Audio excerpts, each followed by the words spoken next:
everyone. Welcome to the Studio A at the USC Annenberg School. I'm Dongyao Nie. Today, I'm very happy to have a mentor that I really respect in the journalism industry. Her name is Desa Philadelphia. Desa is the head writer for the USC Cinematic School, and she used to work for the PBS NewsHour and the Time magazine. She was the youngest correspondent that PBS hired to cover the White House news. And today, she's going to share with us her career experience and some advice for young journalists. Thank you so much for being here, Desa. I'm so happy to be here. Thanks for having me.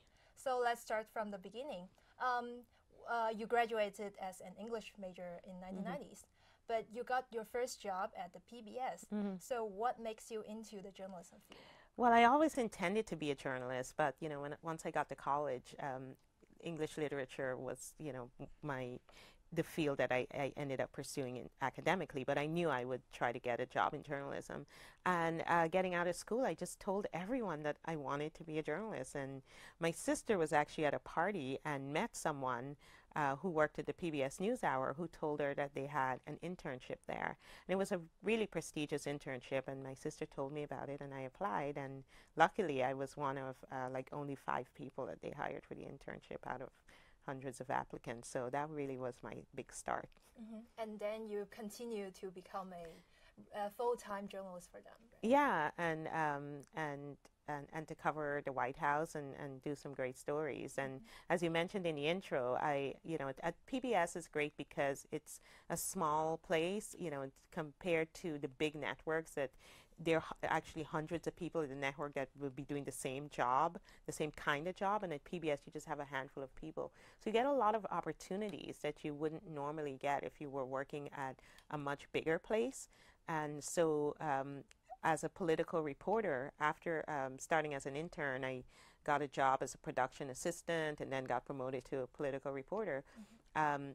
There were 3 of us who covered politics, and we had to cover the White House. And so, but it's still not common for young journalists to cover White House. No, like a lot of most of the White House correspondents are people who, as they say, like you put in your time, you have to do other jobs. Even at the White House, you might be, assisting, filling in for the main correspondent for a while before you end up getting that job. So it's an opportunity I'll always be grateful I got. So how old were you at that time?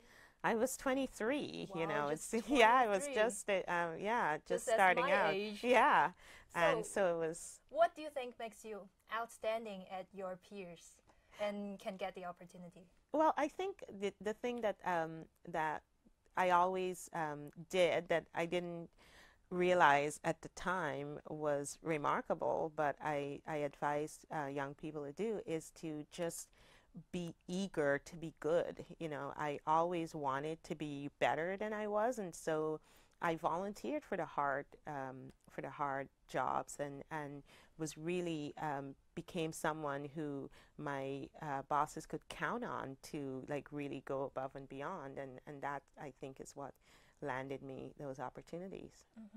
And then you become to work for the Time magazine. Yeah. And I loved it at PBS, but I wanted to have a magazine experience. And so I ended up applying for a job at Time and landed there. And there I, also working with a lot of remarkable people. So what was or were the most important stories you think you've covered? I think for sure probably the biggest story is 9/11, when the World Trade Center towers came down. And it really was, I lived in Lower Manhattan, and so I literally walked out of my door and walked into it. And it was reporting 101 that day, just talking to people, observing, taking notes, and being part of getting the details that needed to go into the cover that Time produced that day. And you also talked about another roundtable that you organized. Oh, at the PBS NewsHour, yeah. It was a roundtable on race with President Clinton. And it was, we were kind of way ahead of our time there because nobody was really talking about race on a national level like that. And there were some important voices like the Native American author Sherman Alexie that emerged from that series. And is that one we see on the oh camera yes, right now? that's what that is, you know, and it was ended up being a really important conversation that resonated nationally. And like I said, the Native American author Sherman Alexie really became like a national figure after that. And you think that's the impact of the roundtable? Yeah, and the impact of that topic, because the topic of race is one that, you know, Americans frequently avoid, but is so important to what it means, what America is, and what it means to be American. So it was a really important, yeah. And after you worked several years for the time, you decided to pursue your master's degree at the USC Edinburgh School. Yeah, in public diplomacy. Yeah, public diplomacy. So what made you to make that decision? I was looking for a class in Canadian foreign policy because most of my family live in Canada, and I was thinking of moving there. And I found a class and then started reading about what public diplomacy is, because the class I found was part of the program, I should say. And it's really how you communicate with publics in other countries, and it could be, you know, people here communicating with people in other countries. It could be through diplomatic routes, through organizations. And so I just really became interested in public diplomacy, and especially as it relates to being a journalist. So how is public diplomacy different from, you know, the general diplomacy we usually mention? Yeah, because usually when people think of diplomacy, they think of diplomats talking to each other, you know, like an ambassador talking to, and with public diplomacy, we recognize that publics, just ordinary people, also communicate across borders. And so that's really the communication you're focusing on. How are people influencing each other internationally, and how are the messages that they're getting about each other coloring their perceptions, and how also that trickles up to color the perceptions and the policies of their governments. Can you take an example from the latest recent news or some heated topics that we can view from a public diplomacy perspective? Oh yeah. Public. Think of North Korea, for example. You know, it's like a lot of stories in the news about North Korea, and so as a public diplomacy strategists, we're thinking about what messages are people around the world getting about North Korea through those stories, and also if they are to see them, what messages are North Koreans getting about, you know, other countries based on the way they see themselves reflected in that news. Environmental policy, you know, what does it say to people around the world that the U.S. isn't involved in the Paris agreements?